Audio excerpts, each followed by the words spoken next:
Okay, so ready to dive in. Today, we're tackling something we all bump into every single day. Rules. Rules, yeah, we've all got them. Right.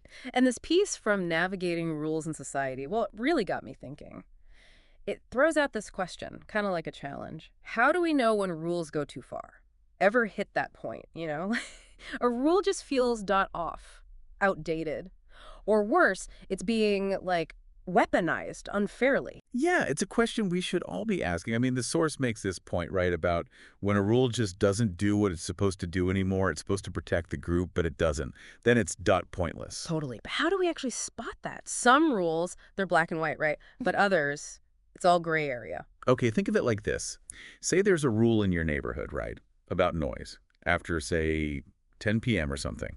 The point is everyone gets some peace, right? Makes sense. But then what if that rule gets used to, like, target certain neighbors? Or it shuts down those gatherings that actually make the community, a community? Right. Like suddenly that rule, is it really about fairness anymore?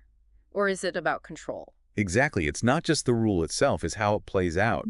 The source also talks about how money can warp the rules, especially in big systems, like government stuff. Absolutely. And that's where it gets complicated. Think about lobbying. The whole point was to give people a say in how laws get made.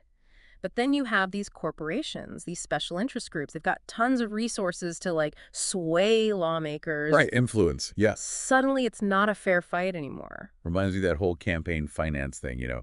The goal is fair elections, but in reality, it's whoever's got the deepest pockets. Exactly. So how do we keep the rules from tilting toward those in power? How do we stop that? Ugh, that's the million-dollar question. And honestly, there's no easy answer. This source really stresses staying informed, staying engaged, knowing how decisions are made, who's pulling the strings, and knowing how to make your own voice heard. Speaking of making your voice heard, I'm thinking of that zoning thing last year. City Council wanted to greenlight this massive development right smack next to this historic neighborhood. People were freaking out. Oh, yeah. Wasn't there like a whole protest thing? Totally. People organized, they went to those council meetings, they wrote letters, they made a fuss, and guess what? The council actually listened. No way. Yeah, they shrunk that project way down to address all those concerns. It felt like people power. It worked. See, that's what we're talking about. It's not enough to just follow the rules, right? We got to question them, challenge them when we need to, work together so they actually do some good. And it makes me think about those rules that aren't even written down, the ones we just follow. Like Steve Irwin, right?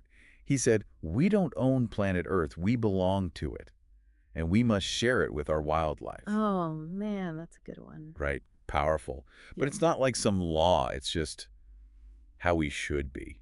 That's the cool thing about rules. They're everywhere. They shape everything, how we act, how we treat each other.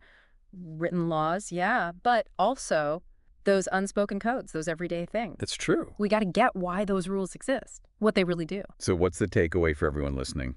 As you move through your world, pay attention to those rules, the written ones, the unwritten ones. Ask yourself, what's the point? Is it fair?